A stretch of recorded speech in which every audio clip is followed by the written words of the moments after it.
The key to the ongoing practice of the 7 habits is sharpening the saw regularly within the 4 dimensions of our personalities, which include the physical, the mental, the spiritual, and the social-emotional.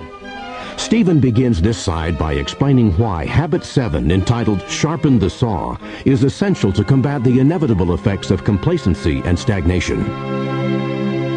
You know what the basic ability to cultivate these 6 habits is? It's the 7th habit. It's the one you've been waiting for. It's the habit that if you do it right, you do it completely, regularly, it will automatically develop the other 6.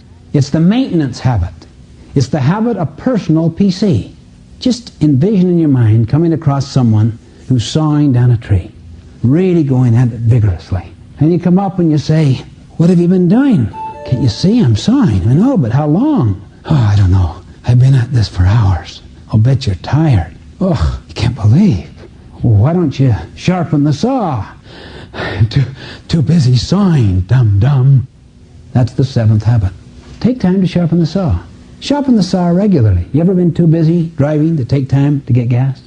There are 4 dimensions of the human personality, and you'll find all 6 habits involved in the sharpening of these 4 dimensions. There's the physical, the spiritual, that's your value system, the mental, and the social-emotional. I put those 2 together because our emotional maturity is manifested in, and to some degree, a fruit of, our relationship with others. Those are the 4 dimensions. To sharpen the saw means basically to exercise all 4 dimensions and to organize your life so that you have time in quadrant 2 to do that. 1 hour a day, minimum, will, I believe, maintain these other 6 habits. To really get good at those 6 habits, it takes more than that. What does this involve? Physical exercise. The best kind is stretching and aerobics and a little muscle toning, kind of a combination of the 3. Aerobics is the kind of exercise that deals with the cardiovascular system, the respiratory system, which enlarges the capacity of the body to process oxygen. And that's the key to energy as well as interest. Stretching should precede or follow briefly the aerobics. Muscle toning, like calisthenics or weights or things of this nature, also are helpful. And if people can cultivate a habit of at least 30 minutes every other day, they can maintain. To really enlarge the capacity of the body to work, they may have to do just a little more. But as they do even a half an hour, the body becomes more efficient, the heart muscles stronger, more oxygen is pumped through the body, and they have more vitality, more energy inside. So I commend to you to make your mind up, if you do not now have a good exercise program, to start one. A little stretching, then go on a vigorous walk, or a jog, or a bike, or a swim, but a good vigorous walk for, say, 20 minutes. And then a little stretching at the end, and a few calisthenics. And you've got a minimum physical exercise program. What if you only spent 3 hours in a week? Of a week that's made up of 168 hours? Is that disproportionate with the only instrument you've got? I think it's better to try to give about an hour a day, every day of a week. But at least give a half an hour every other day, or 4 days a week. With regard to spiritual exercise, that involves habit number 2. That's where you renew your commitment to your well-developed value system.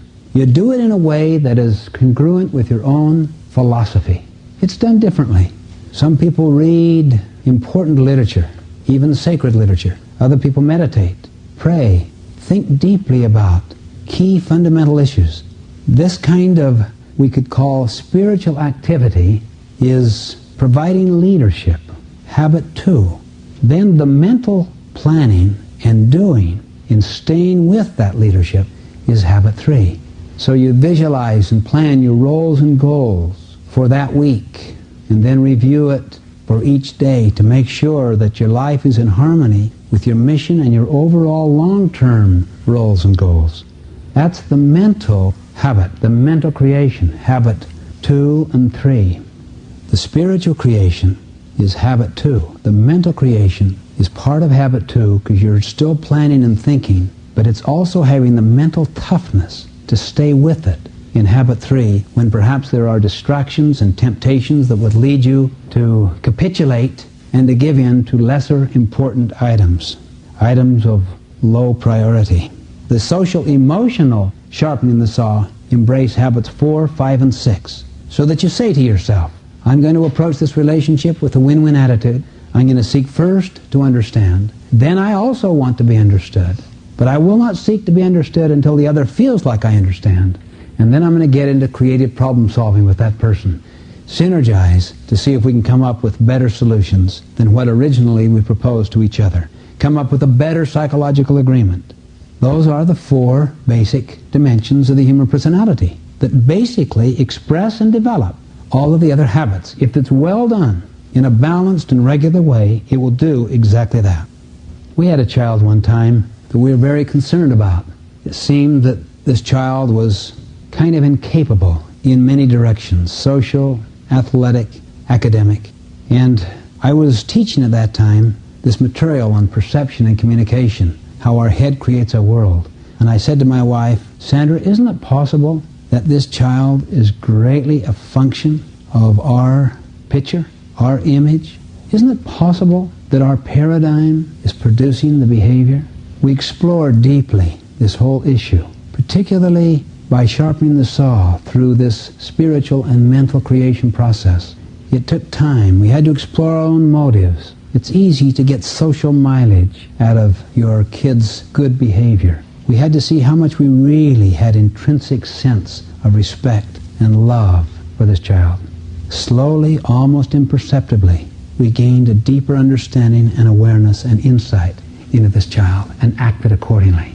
And little by little, also almost imperceptibly, you could begin to see the effect it had. See, most people's map of themselves, paradigm of themselves, is a function of the social mirror, particularly with the significant people of their life. And if those people will change that mirror because they have a deeper, better understanding, other people will internalize that picture and behave accordingly. It started to go at such a rapid clip that it far exceeded the normal developmental processes of maturation as described by the experts in that field. In a sense, it was sharpening the saw as applied to building a relationship and the confidence and the esteem of a child. So let's resolve never to get too busy we don't take time to sharpen the saw.